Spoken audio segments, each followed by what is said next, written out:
Welcome to our reparations segment show today, where we apologize to everybody for our technical difficulties on Sunday. And now we are streaming live today. Thanks for joining us. All right, Alice, we're starting right out here. We are. Am I not allowed to say that? Thank you. I'm just checking my messages to make sure everyone can get in. Okay. I'm trying to make sure that everybody's all set. Okay. Because I care about our Patreon patrons a lot. Okay, you just give me a sign that, like a Randy Moss used to do when he was sprinting down the sidelines meant Brady to pass to him. You give me the sign when you want me to engage with you. I'm engaging with you right now. We're having a conversation. You are. Well, let me ask you a question, actually. This is just an anecdotal question. Okay, I'm ready. How did you like that Burger King burger reheated today? That was actually delicious. It hit the spot more than I thought it was going to. I think that's the epiphany. That's the takeaway. It was very impressive. McDonald's food doesn't reheat. And that was a Burger King burger, and that reheated really nicely. It was as good, if not better, than original. It was ridiculous. That happened to be the same one I had today, which was the bacon cheddar or bacon burger. But it was good because it had beef, but it also had like good chunks of onions on there. And it reheated wonderfully. We were really surprised. And Alice and I are living it up because very shortly we're seeing the fatologist tomorrow. I am, and Alice is going as my remora. I don't know what that means. Isn't that the little fish that hangs onto the shark? Oh, maybe I don't know. Is that a lamprey? Ask Anson, he'll know. Yeah. So anyway, yeah. So I think that's the thing about Burger King. That's its value. Nothing tastes great, but reheated, it's wonderful. Because it's not like, and we had this. It's not like McDonald's, which has the Big Mac, which is wonderful. By the way, which I talked to Tim and Canton about today. On my show, Tim and Canton, who tonight is sleeping over in a car with a bunch of dudes. Do you know about I vaguely heard that because you were playing Minahan show episodes late into the night, and I was up. Oh yeah. And so I heard something about they were talking about the rules of this and talking about whether or not people are allowed to open windows. This is a sick. Sounds really fun, guys. I don't know. It's going to be a bunch of dudes in a car who aren't allowed to eat or do anything outside of the car. So all functions have to be done within the car, into vessels or something. I don't even know. I think it makes me uncomfortable to think about, and I hope it doesn't kill Tim. Okay. But it's interesting, and maybe they're listening now, Alice, because they have a long track. What I'm worried about is that one of the guys is the producer, Justin, and he's got to produce tomorrow morning after maybe pulling an all-nighter. So is he a producer? I thought Dave Cullinane was the producer. Fill me Cullinane is he's the hack. Executive producer? No, an executive producer would be booking guests, which Cullinane cannot do. Oh. Cullinane is a producer in name only. I think he's a really great, actually. What? He's always been super nice to me. Oh, well, okay, Alice, that's fine. Just go ahead and prostitute yourself out I'm not behind your husband's back. I'm not a prostitute. As long as you're nice to Alice, you can stick it to me all you want. I don't really know that much of the internal KMS belly up to the bar with you. Stuff. No, but I just... Yes. He seems like a perfectly nice person to me. No, he's not. Okay. Colleen is not a nice person. He's a snake. I just remembered... And I'm going to get back on track. I just remembered that he tried to pawn off a dude who had been indicted or something to me when I was at the Herald. And the guy glommed onto me and wouldn't let go even after the Herald brass said, yeah, we don't think so. Snake. So I think he's been lovely. Also, I want to talk about my brother. Trish says Burger King has the best fries, by the way, in the chat. I wouldn't even know. I would only get... Burger King, of course, its crowning achievement was its onion rings, but that was... 35 years. Can I tell you the one failure of the Burger King last night? This is Tom's brother got us Burger King because he took Sally to her last game of the summer softball season, and he asked for a bunch of sauces, a mix of sauces. So they gave him a whole little brown bag with all little sauce cups in it. One zesty sauce in the whole bag. One. It was all sweet and sour, and there were some ranch and barbecue. Obviously, the horseradishy sauce is the one that's supposed to be in there. But I don't know, Trish. I'm a McDonald's fries person. I think there's like nothing like if you manage to get there at the right time and you get the fries super hot and There's super not salty. nothing. No, and like, no. oh, it's so good. I love McDonald's fries. If you're relegated to a world where only different variations of potato are allowed, then you should be squawking about fries. Other than that, it is a third-rate food. It is a... When I was pregnant, and I would order like 2 Big Mac meals for myself, but like with a shake as the drink instead of a regular drink. Oh, so good. Okay. More on those fries on the 1570 Project very soon. Okay. So here's my problem, though. I need to have, what's that called when everybody comes around, when you invite all my friends around and they all... Intervention? Yes. Yes. I need to have an intervention now with my The second you said, I need to have, what's Yes. that called? That was all you needed? What we were going for. I didn't need you to go further. Yes. I need to have an intervention for my brother, Alice, and I need your help on how to do this. For him? Yes. I thought you meant for you. No, I mean, obviously, the parade of reasons why I need many interventions is endless, but... So I need your help in this. Okay. My brother, who is a good and honorable man... Yes. Mm-hmm. Okay. He's single, ladies. That's right. He is single. That's right. He is a smart guy too, by the way. Mm-hmm. Nice and tall. Maybe has a dad bod. Perhaps it's fair to say, but good and tall. That's not the point. He's great. Great hair. Well, here's the problem. Okay. Is that he's been enthusiastically sending out pictures of the whale in Plymouth jumping on the boat. Okay. To text threads today. So? Saying, like, whoa. And he's, like, really enthusiastic. He's like, whoa, look at this. But this blows my mind. Whoa, etc. And I don't know what to... I don't know. I almost texted him, but I don't know how to do it. This could be very sensitive. To tell him it's 2 days old? It's not 2 days old, Alice. It's 1 week old. Oh, okay. Yes. Well, not everybody's as invested in the here's news the cycle problem. as you are. Here's the problem. I'm Okay. worried about his text thread credibility plummeting without him even knowing it. Because people already saw it? Yes, people are like, I saw this last week. What is going on? I'm worried about this, Alice. I'm sure his text thread reputation will be fine. What is the thing it will to do here? recover rapidly. I think we need to ice him out of our lives. Stop.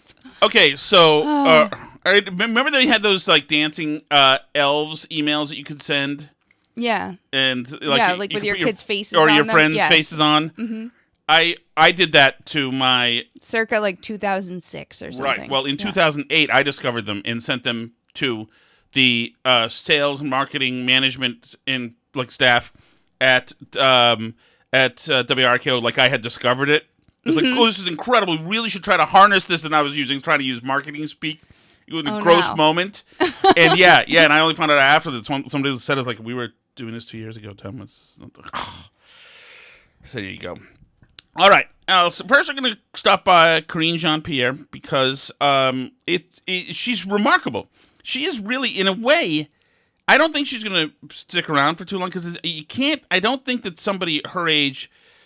And she's younger than me. She's in her 30s. I assume. She's probably like my age, right? I think. I don't know if she can. How much of this she can take.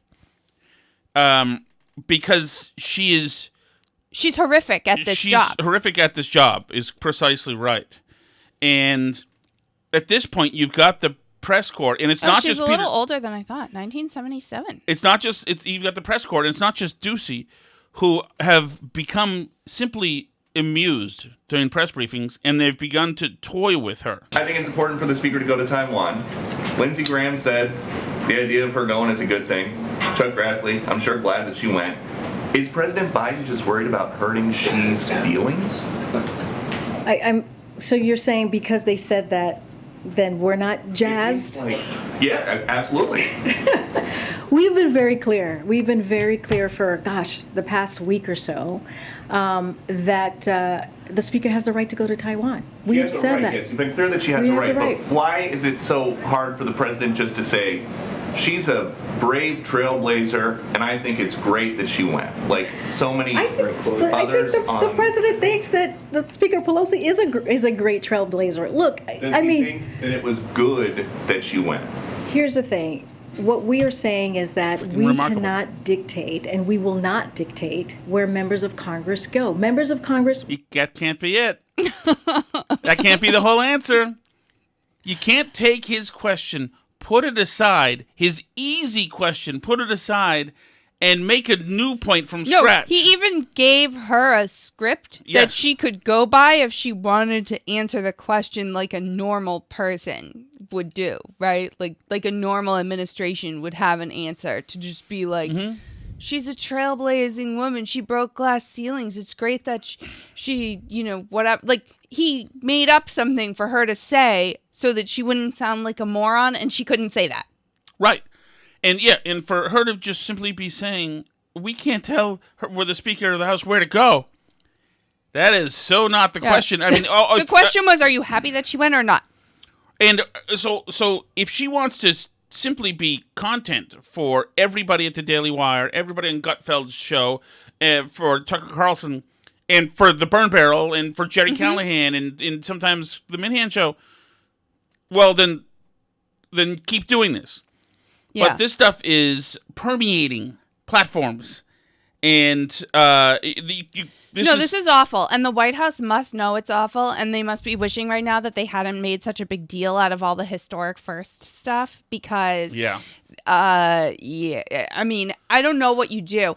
I only ever had one job where I had an employee that just couldn't hack it at all at the job. It was just not a fit for them, and they were constantly like messing things up. It was like always a problem, and I kept having to like write them up for stuff and report things to people and start to like document interactions with them. It was terrible. It was so uncomfortable for everybody. And then finally she knew too. Right. You can't not know. Karine Jean-Pierre knows right now that the White House is wondering how to gently fire her, and because she goes out there and sucks every single day. And that employee took all her sick time at once and then did not come back to work after that. And then, I got a request to give her a reference, and I did. And I could tell by the questions that the person was asking in the reference that somebody else from this job had given her a bad reference. Oh. And I felt bad. And because they said no-showed and you give her a reference? She didn't no-call, no-show. She said, I'm taking sick time, and then said, I'm on notice. And they said, see ya.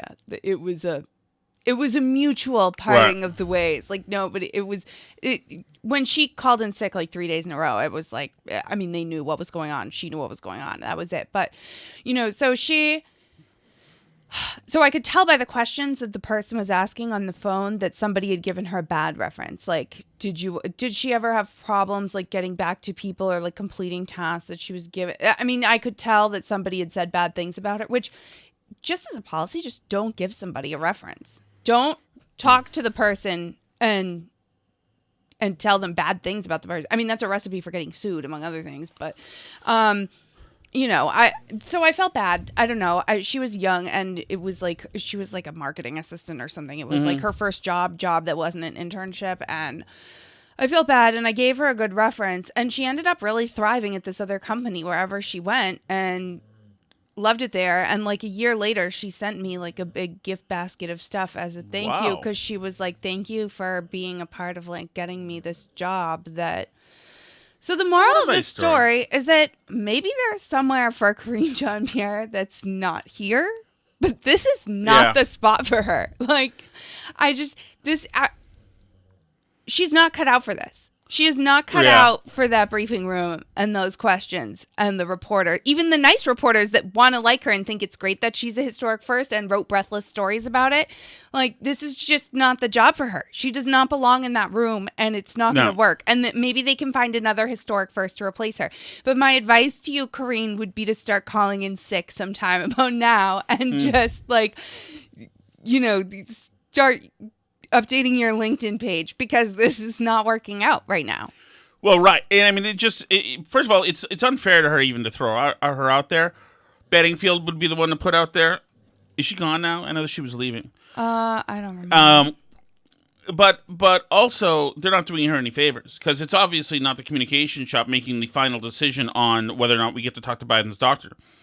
Mm-hmm. I mean, you could have had the doctor out there today, just consuming most of the presser today. But they can't have him out there, obviously, because he's going to answer questions, possibly honestly. But it's no good they should just call off the pressers. And I mean, maybe have Kirby do it. I know he's not a historic first, but like. No, but he doesn't work in the White House either. I thought he did now. I thought they moved him over there. Did they? I thought they did. But maybe I'm wrong. Oh, maybe you're right. But anyway, I mean, like, they need somebody who can, like, answer questions, because. Oh, you're right. This is, yeah, they moved him over there. Yeah. Oh, yeah, you're right. He could do it. He could do it. I mean, like, he's a hack, obviously, too, but he can, like, spin and answer questions, and like he understands the questions the reporters are asking him and how they relate to what's going on in the news and he's what's been in the binder. in the military. He was flacking forever too. So he's got relationships. But I believe he's a white cisgender man, so that eliminates him, I think, from the possibilities that they can use to replace her. But I mean, like, I don't know what else I would tell the White House to do at this point. We had a producer. This is when I was the executive producer, and we had one of the part-timers who was terrible. He was totally inept. He got favoritism, got him a job. His dad was friends with the host, and I forgot what his name. I think maybe his name was Adam or something. But he used to run this show, this liberal guy's show out of New York. So he would be here in Boston, but running the guy was in New York with an ISDN hookup, which is like the old version of Comrex.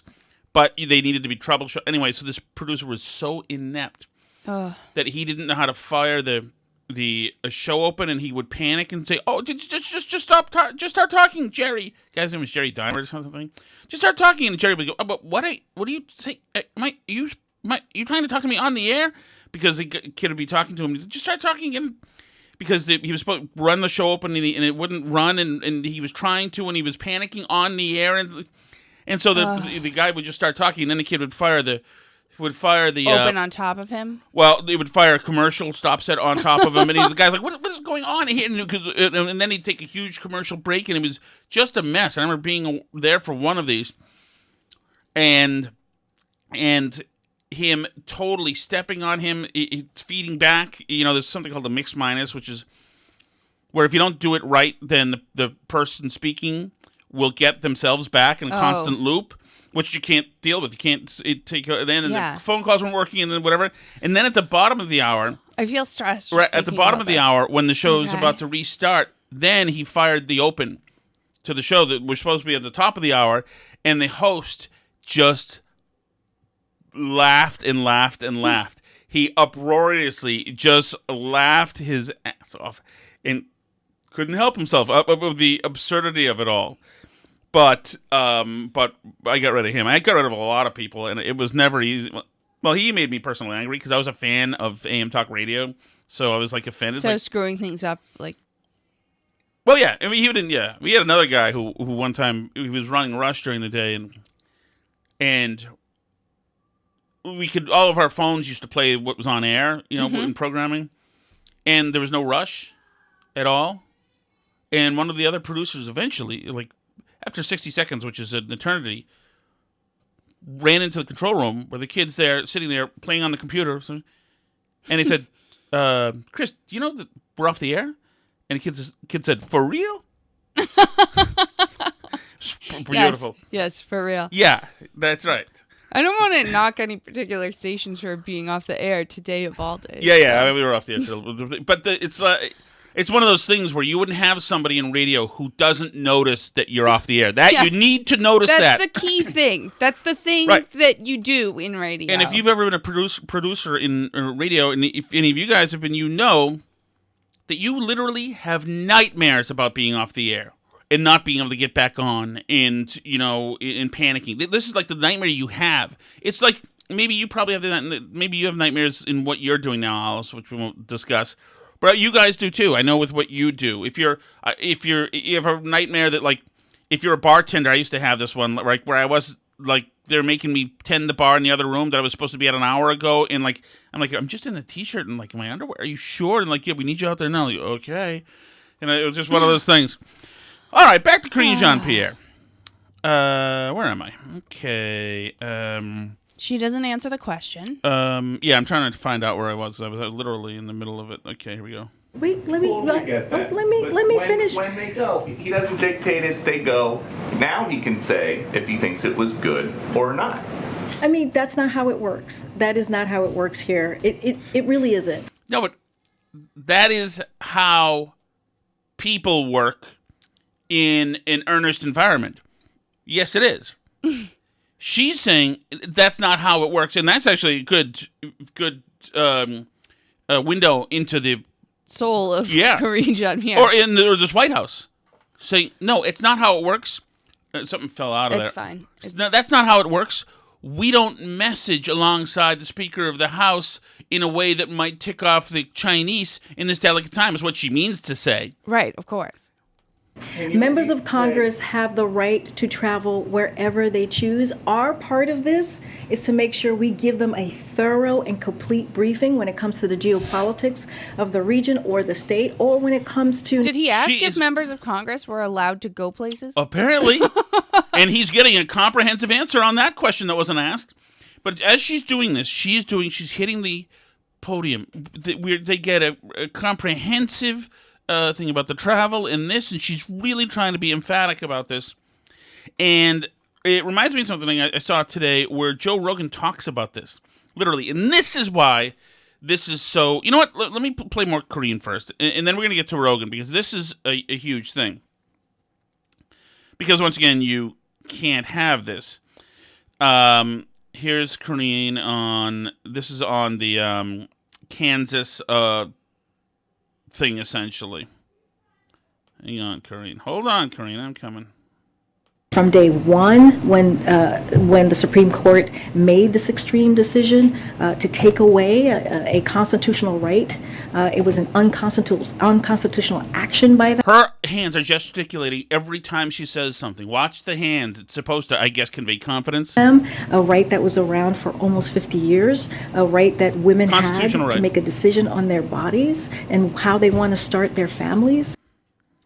From day one, when the Supreme Court made this extreme decision to take away a constitutional right, it was an unconstitutional action by them. That seems like a glaring misrepresentation. Yeah, it seems to me that the definition of what the Supreme Court decides is that it's constitutional, because that's what they decide, whether or not things are constitutional. Right? They can't. The Supreme Court can't make an unconstitutional decision. Right. That's not. They decide what is constitutional and what isn't. That's how it goes. So now here's the problem. Here's the real challenge for them. If you and I think she's an idiot and is incompetent, that's okay. It's not you and I they have to worry about. Right. And the true believers, the people of the Ukraine signs right now, and that Trump was the devil, and they're in this house we believe in science, they're going to stick with this team because this team is not the mean team from 2 years ago. Right. Although you will notice there's a lot fewer yes, Slay Queen, Karine Jean-Pierre bombs on Twitter than there were like with the Psaki bomb stuff. Like, because she didn't have... Jen Psaki had like snappy retorts to stuff. Right. And she doesn't have anything. Yeah, yes. And if you're into the tribalism of the thing and you see Jen Psaki give Ducey the middle finger, you're like, yeah. But here's the situation. Is it the people you can't afford to lose are the people who aren't political. Mm-hmm. The people who are or aren't pundits, aren't in it, aren't tribal, etc. Right. And the biggest everyman in this country right now is Joe Rogan, who doesn't want Trump on his show, who thought Trump did some good things, who was a Bernie endorser. He's all over the place. Yeah. He doesn't watch MSNBC all day or Fox all day. He exercises and smokes weed and does 1,000 billion other things and hunts and does drugs and he's out living life. Right. But he does digest and does see some things. And if you lose him with the fire hose that is the podcast revolution, if you're losing him, if he's noticing something and he's just a guy, right, then that's a problem. Have you seen the White House press secretary define the economy as being strong and the best economy we've had in over a decade? Have you seen her do that? No. It's hilarious. It's like the wildest gaslighting because she's doing all of these political hand maneuvers that people do. You know those moves that people do with their hands when they're talking and they're... This is the genius of Joe Rogan. Mm-hmm. All street smarts, all lizard brain. He's a noticer of stuff. Oh, absolutely. And he noticed, and he's like not a malicious guy, but he knows when somebody's effing with him. Mm-hmm. So he's noticing these hand gestures and saying, I'm not a genius, but I feel like you're trying to use persuasion against me. Trying to display like confidence and control. And there's like, it's literally like political pantomiming. It's weird to watch. Tai Chi and political Tai Chi. Yeah, it's weird to watch because it's like sleight of hand. It's very bizarre. You think they've been trained in that? Some neuro-linguistic programming? If you put your hands here when you're saying this sort of a thing, blah, blah, blah? I don't know if there's clearly an indication that that's what you would do if you were trained, but I think it's more mimicking. It's mimicking like the great presidents and the great politicians. And he goes in to say, like Clinton used to do that. He used to be very, and those of us who hated him always hated him for it because we're like, that snake. He is so trying to connect with people doing all this stuff. Well, yeah, and some people it just kind of comes naturally to, and some people learn it by like instinct. I think Clinton's probably one of those. I think Trump is another in a lot of ways. I think that he has a lot of that persuasion. That was a big like Scott Adams thing when Scott Adams was talking about Trump initially, was that he like really had the persuasion stuff down. Yeah, but it wasn't connecting with warm human emotion. Trump was different human emotions, right, but it was connecting with some emotions. Yeah, but Trump was, Clinton was looking into your eyes and empathizing with you. You're hurting right now, But so Scott Adams essentially said that Trump was selling, like messaging. Mm-hmm. So not only are we going to build the wall, but Mexico's going to pay for it. Well, right. If somebody says not only is going to build the wall, and somehow Mexico's going to pay for it.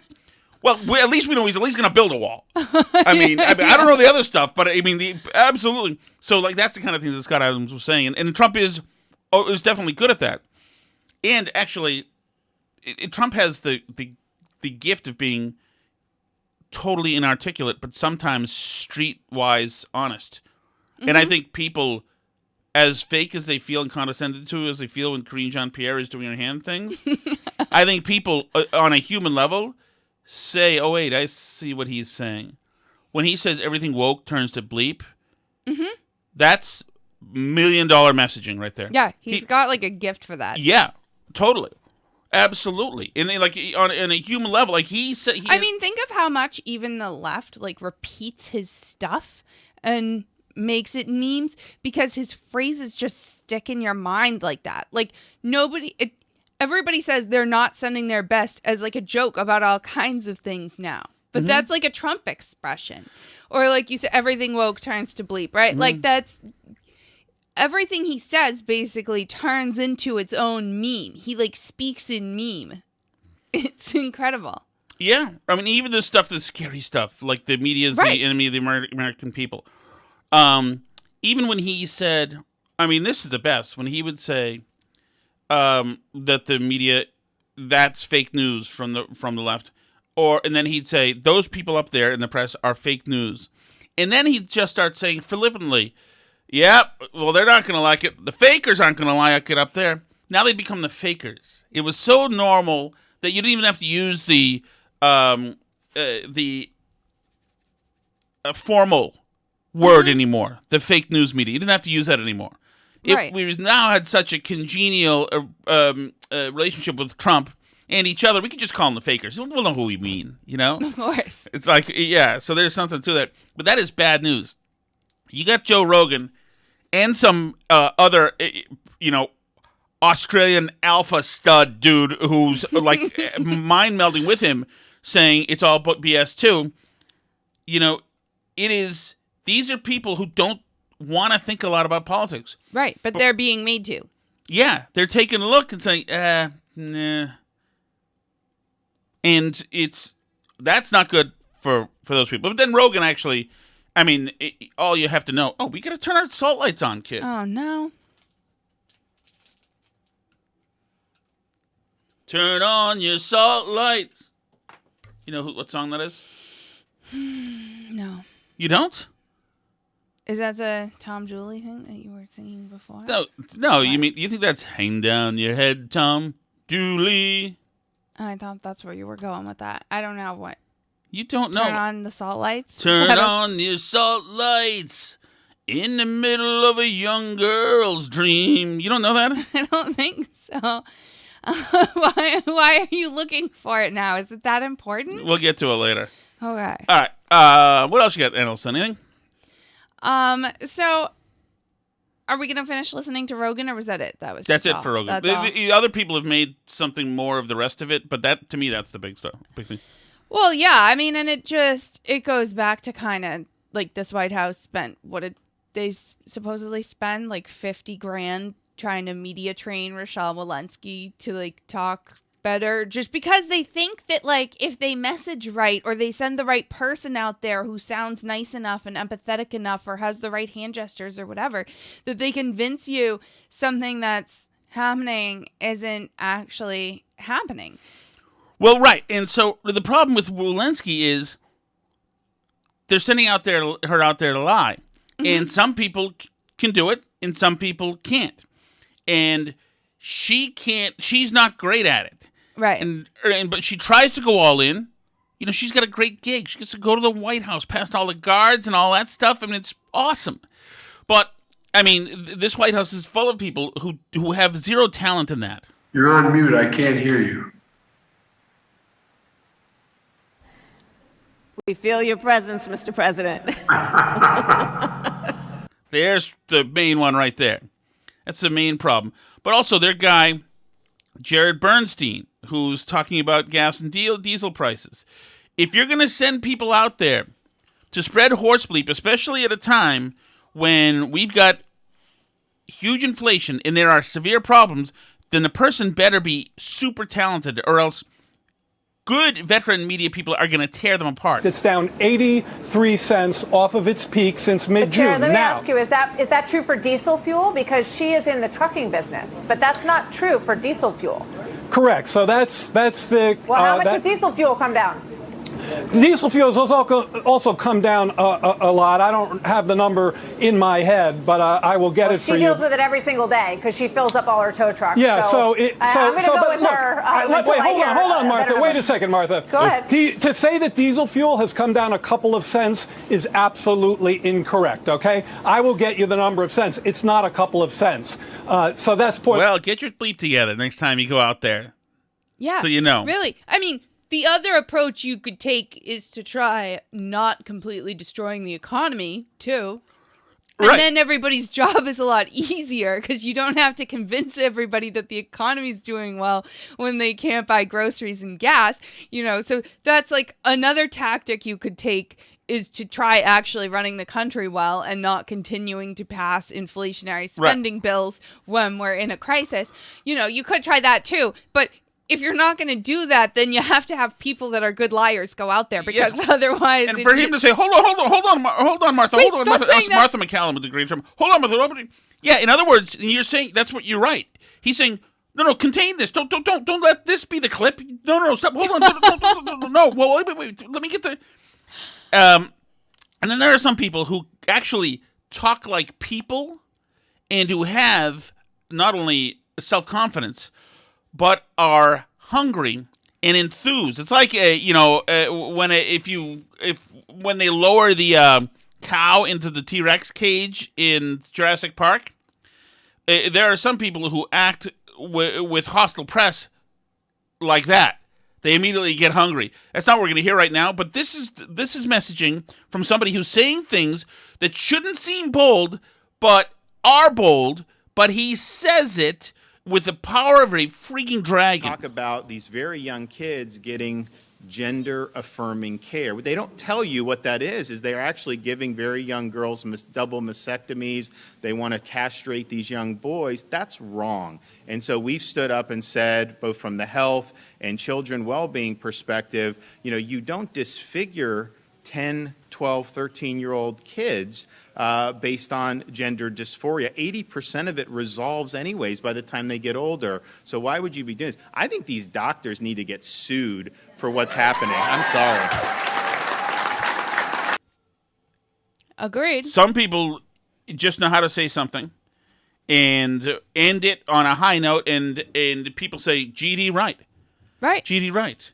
And you've got this, woman who on the White House press corps using her hand things, etc., talking about how we should be thankful that gas prices are only $4.35 now, and that, will the president praise Pelosi? Well, she's allowed to fly wherever she wants to.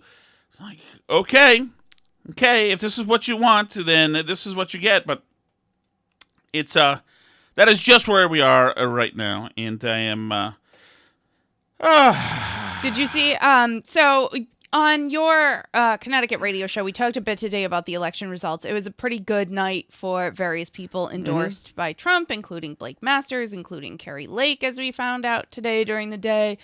But in other news relevant to the 2022 Senate elections, did you see this John Fetterman thing?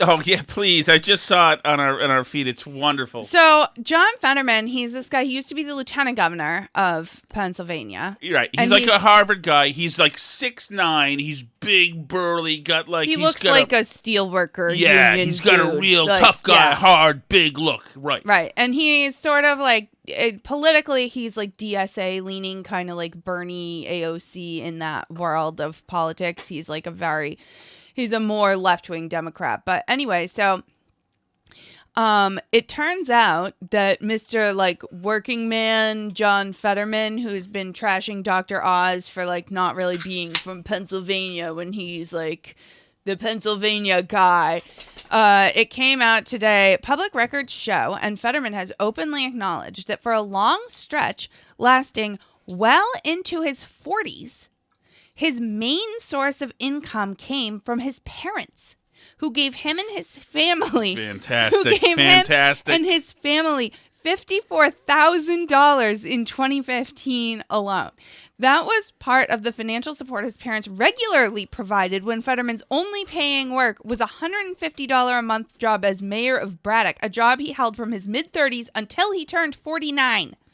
Oh, fantastic. He lived in an industrial-style loft he purchased from his sister for $1 after she paid $70,000 for it 6 years earlier. What exactly is an industrial-style loft? I think it's one of those ones like you can get in Lowell where it's like all exposed brick and high ceilings. I think it's a business. I think he was living in the Halloween pop-up store.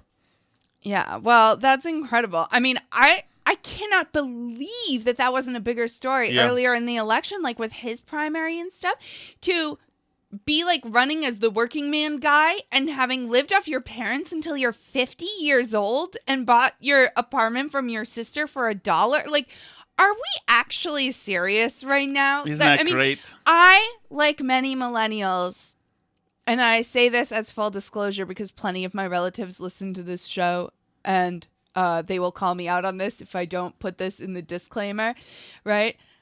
I've mooched off my parents plenty, asked my parents to cover expenses for me or buy me things or whatever, like plenty into my life. But I'm 35 years old and I've had jobs, right? Like, and I've never asked for a sum of $54,000 from my parents. I mean, like, I just support me. because I don't want to work on a regular, ongoing basis until I'm like 50 years old. It's wonderful. That's actually like mind-boggling. Well, what that does is totally torpedo his everyman thing he's got now. Right. His like, I'm a gruff guy who's independent out there. I can change the oil. It's like baby who had everything handed to you. Actually, it's Dudley Moore and Arthur. It is, which you won't know, but it's pathetic. All right, should we get to the chat? I just have 2 messages I'm going to play. Okay, you can head to the chat. Okay. So No. Hold on. That's the wrong one. Hey, Tom, I was wondering if you ever done anything that was so bad that a girlfriend or possibly Alice was really, really upset with you. Like, really. Like, still brings it up.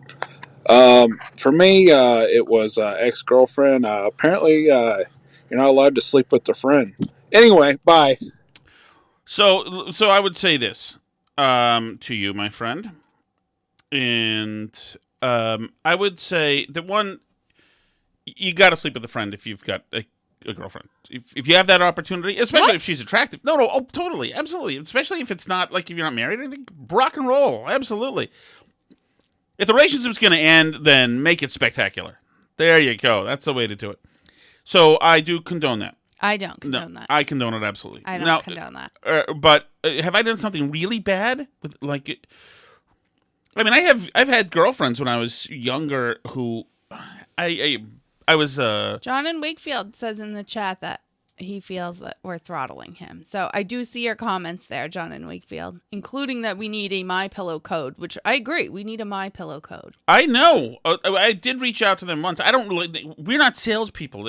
It's not evident to you yet. But I don't know how to do it. We should get a MyPillow code. That's true. Can't be the worst, hardest thing in the world. And John also brings up the Trump endorsement for Eric in the Missouri primary. So that was also a good Trump move. Yeah. That's how I knew that caller was bad news that you had in Connecticut today, is because he was like, that was so dishonest. And I was like, it's a joke, though. Like, what are you trying to get? That was a sleazy move. Like, what are you mad about? He just that's the thing about people with Trump and who are so offended by Trump. So you prefer your dishonesty in politicians to be of a certain etiquette and style. Mm-hmm. So that's right. So you don't want the Queen's street talking dishonesty. You'd rather have the fork-tongued Brooks Brothers suit dishonesty. Right. Is that what this Trump's is? Trump's actually funny, too. Like, that's funny to endorse Eric. But whatever. I mean, But anyway, go listen to that. Actually, believe it or not, the Lord be praised, the podcast version of that is up on the Odyssey app and on the website. So you can find my hour of the show there where I yelled at this guy about... Alice, the guest of WTIC. Happy to stick it to them. Wow. Ungrateful. They're going to ban you. You're going to be blacklisted, I'll be my little friend. Blacklisted. Well, I'd be in good company blacklisted from Odyssey. What the hell is that supposed to mean? Is this another suck up thing? Now you're sidling over to Kirk and now you're giving him a back massage? I'm not giving you are anybody a floozy. You are the Justin of this. I am not Justin. I don't even know what that means. What does it mean to be Justin? Isn't that Justin who said I don't know that he slept with his other girlfriend? This Justin? Yes. I thought you meant Justin from KMS. No, different. Okay. I'm sure you're hitting on him too, Alice. You've got the whole team covered. About? Wow. Stop. My goodness. I married Marianne Unfaithful. Okay. So, but I want to get to his question. As far as something really bad? No. I did, as a matter of fact. I have begun another. I'm retaliating against Alice, who's apparently having an affair with the entire KMS show. I haven't even listened to the KMS show. I have accepted. Okay. I am corresponding now with a lady named Janet Scott, who is very pretty, Alice. See? Okay. Very pretty. Uh-huh. This is her bio. I am a trained qualified nurse who is willing to work for my country to take good care of the sick in my country. I am single and ready to mingle. So, 4 days ago, she said, and this is how I know she's an everyday American, bike life is very crazy. But she messaged me, Alice, and this is why sayonara, Alice. You move on, I move on. Okay. She messaged me Sunday, "Hi, handsome, can we have a chat?" Today, I accepted and said, "Yes!" ! Which I, by the way, Okay. so it begins. So she finds me handsome. She's much younger. I think she's younger than you. Maybe. So there you go. And I've begun my relationship with her. Is she younger than Dane Cook's fiance? I don't know, but we've begun our relationship. So there you go. It's my retaliation towards you. And the process of me accepting and typing back, I'm going to put up on our locals feed so people can enjoy the beginning of my new relationship. Okay. Just don't give her any account numbers or anything. Okay? I already got the routing number. I've already sent it over. Good thing you don't know any of our account Hey numbers. guys, so this might sound a little weird, but I had a dream last night. And in the dream, I was at a party, and I think it was, I don't know, like South Station or somewhere weird. Ooh. But Tom and Alice, you were there, so it was nice. Fun to meet you. Awesome. Love a party at in South my dreams, Station. which now again sounds really creepy. I have been to concierge parties in South Station. Really? But, oh, yeah, years ago. Yeah, obviously. Let's get back to Danny. In my dreams, which now again sounds really creepy. But basically, we had a few pops, and Tom fell down the stairs and hurt his head in my dream. I think this really happened, as a matter of fact. I think it's... Was he at your concierge party? It's very possible. It depends. And hurt his head in my dream, and then insisted on wearing Those stairs at the South Station, that's falling down the stairs. Those are like marble stairs. That's old school. I haven't spent that many times. I only like when I visited you when you did events there with the Herald Radio. Isn't that where you used to have? That's right. Sometimes that was there. That's crazy. Those people are crazy. Yeah, we'll talk about it later. His head in my dream, and then insisted on wearing a silly hat all night and wouldn't go to the hospital. So I think this probably did happen. That did happen, yeah. Just figured want to make sure that wasn't real life, so just want to check in, make sure, Tom, make sure your head's okay. And, well, hopefully we can make that a reality sometime without the concussions and hospital trips. Thanks, bye. I'd love that, Danny. That's right. That would be fantastic. I'm all for that. I love that. I'm sure Alice just stood right by me and didn't sidle up to anybody. Jesus, you're such a floozy. I'm not a yes, floozy. you are. How dare you? You are. You're a boozy floozy. You know that? Thank you so much for joining us. I think we should live stream more. This was fun. I think we should always live stream. By the way, the fat doctor tomorrow. It's not a doctor actually, but we're getting our fat scans tomorrow.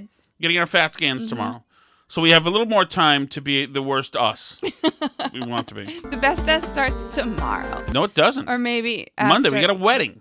That's true. We have to go to we a can't wedding go to a wedding, Alice, without stuffing our faces with 36,000 calories, I getting coked out of our minds and sucking down a handle of vodka. I mean, we're normal people, right? Oh, I forgot that. That was required at weddings. Just kidding. Neither Alice or I have done coke. Actually, I don't know your backstory, really, so I'm sure you have. Never done coke. Yes, Are you kidding? Do I seem like the type of person who in high school people would try and sell me coke? I know that you used to wear, when I first met you, tiny pink leather outfits, like the Oops, I Did It Again outfit.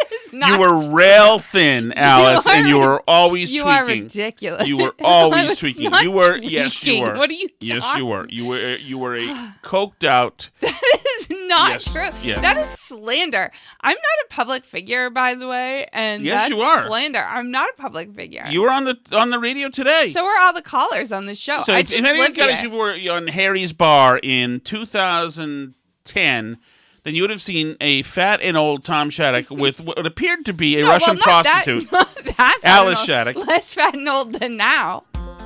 Anyway, I have never done coke. I have never done coke, and I don't plan to start anytime. So, you know what? You sound like somebody who's very secure in the fact that you've never done coke. Absolutely. No, not at all. I've not done coke. This is not going to be a thing. Nobody... Stayed mighty thin, Alice. My goodness. My goodness. I mean, I smoked cigarettes. That makes you thin, too. Here we go. That makes Baby you steps. thin. Do you want to tell people what type of cigarettes I smoked when you met me? Baby steps to the truth. Do you want to tell people what type Alice of cigarettes? used to roll her own cigarettes and cut her own coke at my place. I did not do coke. Yes, you did. You need help. You need help. You know you. Having an intervention. I'm sending out the naked pictures, too, as a matter of fact. There's no naked pictures. Oh, that you can't even dare. Don't you dare, Alice. Have enough self-respect to admit there are. stop. Oh, my Her goodness. son listens to this People show. have already left the live stream. I can't Oh, even wow. do this. She really seems innocent to me. I would say that the prosecution rests at this point.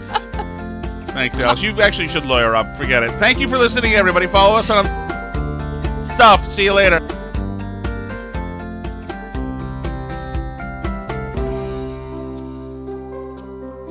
C'est la vie.